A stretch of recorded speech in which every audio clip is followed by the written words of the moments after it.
یہ نعمت ایسی ہے کہ جس نعمت کا سوال ہر ایک سے کیا جائے گا، کوئی مستثنا نہیں ہے، ہر ایک سے اس نعمت کا سوال کیا جائے گا۔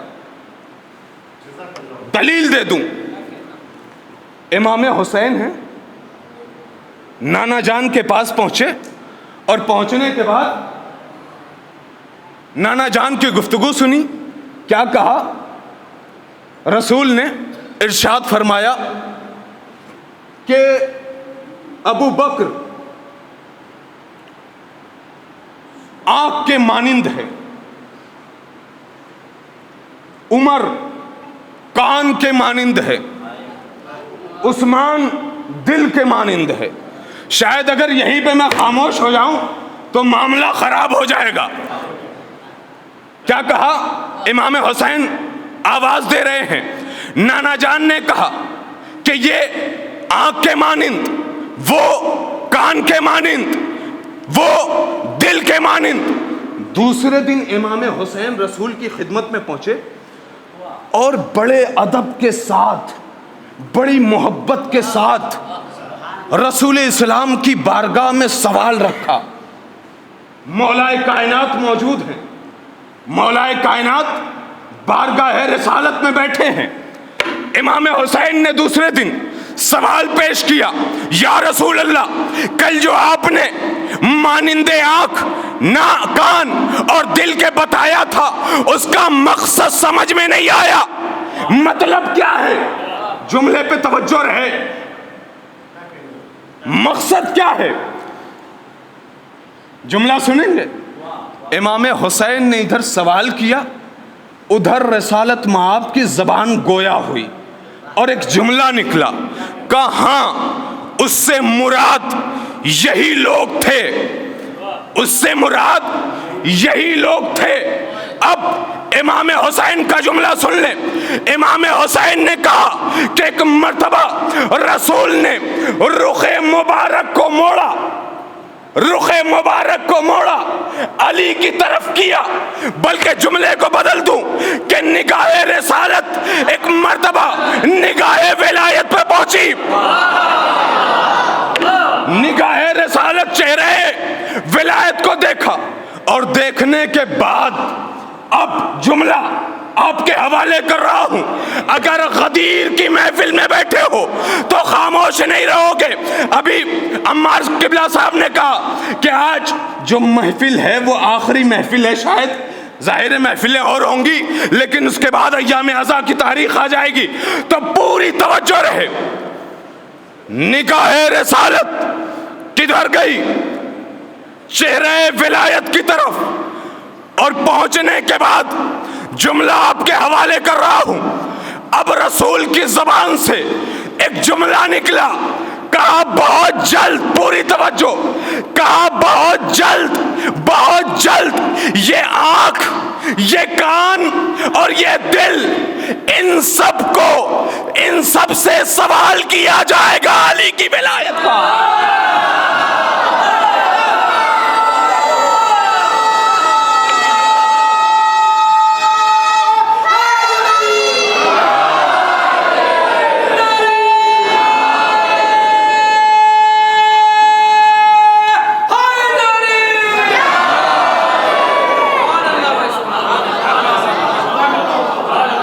سب سے سوال کیا جائے گا ولایت علی کے بارے میں، ولایت علی کے بارے میں۔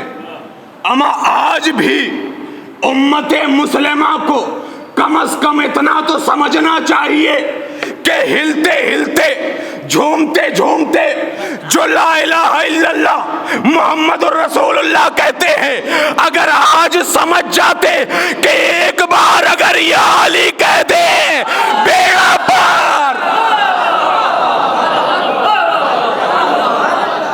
ایک بار اگر کہہ دیں یا علی تو بیڑا پار ہو جائے۔ رسول نے اس کے بعد ایک آیت پڑھی، بسم اللہ الرحمن الرحیم، ان السمع والبصر، اور اس کے بعد بڑا قیامت کا جملہ ہے، رسالت مآب کی زبان سے ادا ہوا، جو زبان وحی الہی کی پابند ہے، اس کی زبان سے وہ زبان کتنی معتبر ہے، کتنی مقدس ہے۔ ایک جملہ کہا رسالت مآب نے، کہا قسم خدا کی، مجھے قسم ہے اللہ کے جلال کی، مجھے قسم ہے اللہ کی عزت کی۔ اور جب قسمیں کھا لی اور اس کے بعد کیا خوبصورت جملہ کہا جب محشر میں، قیامت میں، توجہ رہے، قیامت میں پوری امت کی نگاہیں، توجہ، پوری امت کی نگاہیں رسول کی طرف ہوں گی، پوری امت کی نگاہیں رسول کی طرف ہوں گی۔ اس وقت سوال کیا جائے گا، علی کی ولایت کہاں ہے؟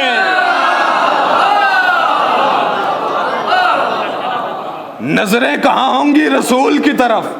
اس لیے کہ زندگی بھر صرف یا رسول اللہ کہا ہے تو پھر نظریں تو وہیں ہونی چاہیے۔ خیر نظریں غلط جگہ نہیں ہیں، لیکن اسی نظروں نے تو باقاعدہ طور پر دکھایا تھا کہ دیکھ لو یہی ہے تمہارا بیڑا پار کرنے والا۔ عزیزان محترم، اس نعمت کو جس نے اپنے کلیجے میں بسا لیا، اس نعمت کو جس نے واقعی طور پر حق ادا کر دیا، وہ یہاں بھی سرخرو وہاں بھی سرخرو۔ پروردگار عالم نعمت کو تمام کر رہا ہے، اور انداز الگ ہے، انداز جدا ہے، انداز بالکل یگانہ ہے۔ انداز کیا ہے؟ یا ایھا الرسول بلغ، اے رسول پیغام پہنچا دیجئے۔ آج رسالت مآب کو اللہ نے کسی القاب سے نہیں پکارا، آج اللہ نے کسی اور نام سے نہیں پکارا۔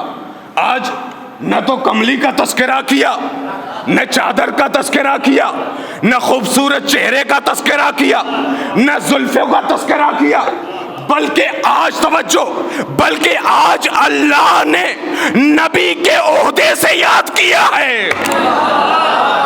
یا ایھا الرسول بلغ، رسالت نبی کا عہدہ ہے، رسالت نبی کا منصب ہے۔ یا ایھا الرسول بلغ، پہنچا دیجئے جو آپ پر وحی ہو چکی ہے۔ ایک ذہن میں بات آ رہی ہے کہ پروردگار عالم نے شاید رسول سے مخاطب رسول کہہ کے اس لیے ہوا کہ تاکہ دنیا کم از کم اتنا تو سمجھ جائے، توجہ، اتنا تو سمجھ جائے کہ ایک بھائی کو ولایت نہیں دے رہا ہے۔ اللہ نے یا ایھا الرسول بلغ، یا ایھا الرسول کہہ کے اس لیے خطاب کیا کہ ایک بھائی کو تمغہ ولایت نہیں دے رہا ہے، بلکہ ایک نمائندہ الہی کو عطا کر رہا ہے۔ نمائندہ الہی کے سر پہ تاج ولایت سجا رہا ہے، اور انداز بھی الگ ہے۔ ہمیشہ بزم رسول لگا کرتی تھی، لیکن آج کسی بزم میں نہیں، بلکہ آج حاجیوں کے درمیان اعلان کرنا ہے۔ ظاہر ہے اعلان بہت سارے آئے، کوئی مسجد میں کر دیا، کوئی 4 صحابیوں کے درمیان کر دیا، کوئی راستے میں کر دیا، کوئی سفر میں کر دیا، لیکن آج ماحول بالکل الگ۔ پروردگار عالم نے ادھر وحی کی، ادھر نبی کی زبان سے جو آگے چلے گئے ان کو روکو، جو پیچھے ہیں انہیں بلاؤ، اور جب سب کے سب آ گئے تو اب نبی نے کجاؤں کا منبر بنوایا، پالان شتر کا منبر بنوایا، اور منبر بنوانے کے بعد اب مولا کائنات کو قریب بلایا۔ توجہ رہے، گفتگو تمام ہو رہی ہے۔ مولا کائنات کو قریب بلایا۔ مجھے تو ایسا محسوس ہو رہا ہے کہ جیسے کبھی کبھی آپ حضرات نے بھی دیکھا ہوگا کہ شمع جلتی ہے تو پروانے آ جاتے ہیں، پروانے آ جاتے ہیں، اور پروانے آتے ہیں تو کچھ اتنے جلد باز ہوتے ہیں کہ آگ کی لپیٹ میں آ جاتے ہیں، کچھ آگ کی زد میں آ جاتے ہیں۔ اما غدیر میں نبی نے ولایت کا شمع جب جلایا تو چاروں طرف سے آگے والے پیچھے والے سارے کے سارے پروانوں کی طرح جمع ہو گئے، لیکن کچھ ایسے تھے جو ظاہری پروانے تھے، ارے خود جل کے خاک ہو گئے۔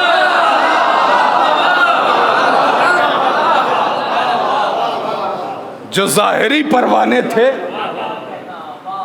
جو محبت میں چل کے آئے تھے، وہ تو محظوظ ہو رہے تھے، لیکن جو قریب بھی تھے لیکن قربت کا کوئی فرق نہیں پڑا، بلکہ اسے نقصان دے گئی وہ شمع۔ کوئی جل کے مر گیا، کوئی زمانے بھر تڑپتا رہا، لیکن شمع نبی نے ایسی جلائی تھی کہ وہ شمع بجھنے والی تو تھی نہیں کہ پروانے کم از کم بدل کے کہیں اور چلے جائے، اما تڑپتے تڑپتے خاک میں چلے گئے۔ لیکن مولا کائنات کو قریب بلایا، اور بلانے کے بعد عرشے پر جو منبر کا سب سے اونچا مقام ہوتا ہے عرشہ، اس پہ مولا کائنات اس سے ایک زینہ نیچے، اور عرشے پر رسالت مآب کھڑے ہیں۔ اب جملے پہ غور کریے کہ روایت کہتی ہے کہ جب رسالت مآب نے خطبے دے لیے اور خطبہ دینے کے بعد صاحب کتاب نے لکھا کہ مولا کائنات کو بازوؤں کے ذریعے رسالت مآب نے پکڑا، اور پکڑنے کے بعد غور کیجئے گا، نبی عرشے پر ہیں اور ایک زینہ نیچے علی ہیں۔ نبی نے بازوؤں کو پکڑا، اور پکڑنے کے بعد اب نبی نے اٹھانا شروع کیا۔ روایت کہتی ہے کہ نبی نے اتنا اٹھایا کہ علی کا پاؤں ہوا میں آ گیا۔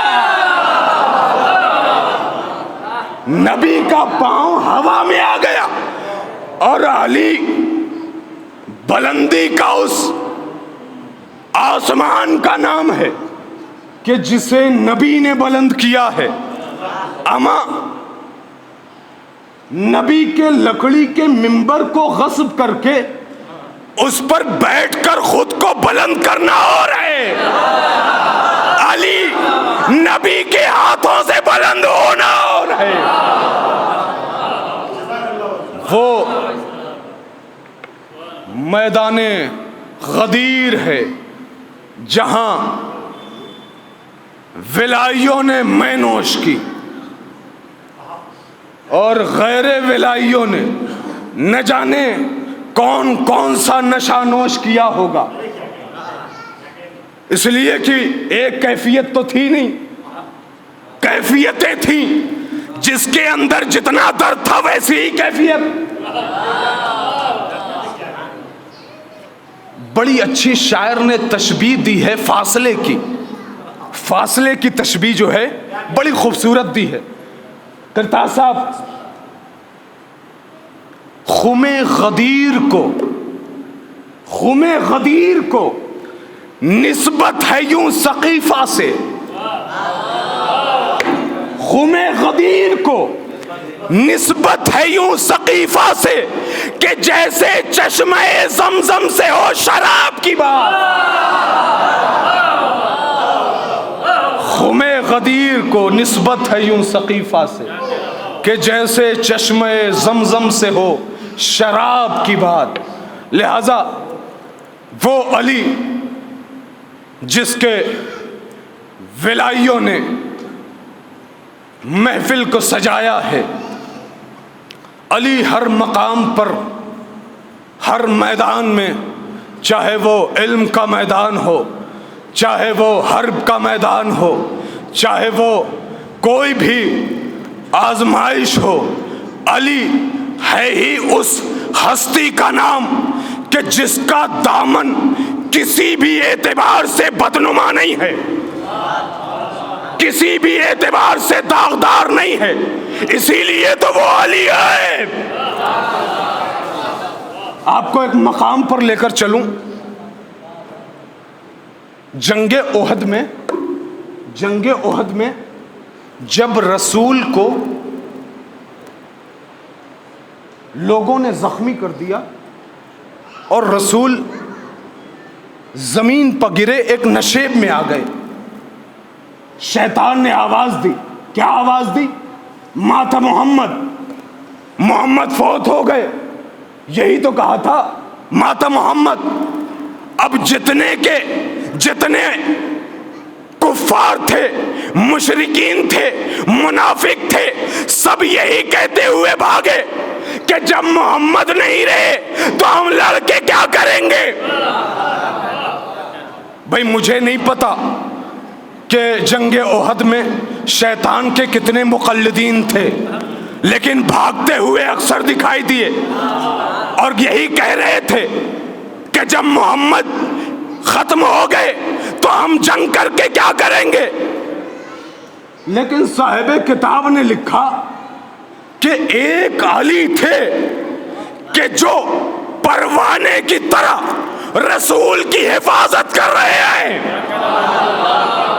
رسول کی حفاظت کر رہے ہیں، اور رسول کی حفاظت کرتے کرتے 4 مرتبہ زین سے زمین پر آئے ہیں اور زخموں سے چور ہیں، زخم بھی لگے ہیں، لیکن علی ہیں کہ علی رسول کی حفاظت میں لگے ہیں، حفاظت کیے جا رہے ہیں۔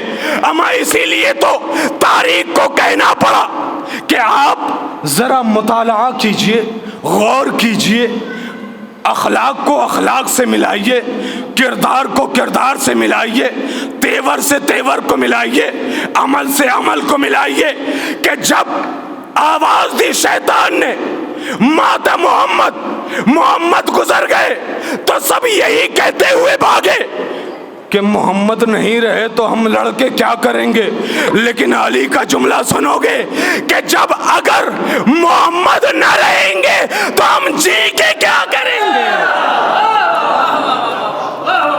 محمد نہ رہے تو ہم جی کے کیا کریں گے۔ آئیے اسی جملے کے ساتھ ہم دعا گو ہیں۔ پروردگارا تجھے واسطہ ہے جناب امیر کائنات کا، تجھے واسطہ ہے غدیر کا، تجھے واسطہ ہے عظمت آل محمد کا۔ پروردگار یہاں پر جتنے افراد بیٹھے ہیں، جو آواز سن رہے ہیں، ان سب کی جھولیوں کو آباد کر دے۔ پروردگار جہاں کہیں بھی شیعان حیدر کرار ہیں، ان کی جان و مال، عزت آبرو کی حفاظت فرما۔ پروردگار سب کے ہاتھ بلند ہیں، خوشیوں سے چہرہ جھوم رہا ہے، پروردگار یہ خوشی دائمی عطا کر دے۔ پروردگار تمام مرحومین کی مغفرت فرما، تمام مراجع عظام کی حفاظت فرما، تمام مقامات مقدسہ کی حفاظت فرما۔ پروردگار ہمارے تمام علماء، شعراء، خطبہ سب کو زندگی عطا فرما، طول عمر عطا فرما۔ پروردگار یہاں پر جتنے بیٹھے ہیں ان سب کی دلی حاجات کو پورا فرما۔ تجھے غدیر کا واسطہ ہے، تجھے غدیر کا واسطہ ہے، جتنے افراد کے جھولیوں میں جتنی دعائیں ہیں پروردگار ان سب کی جھولیوں کو بھر دے۔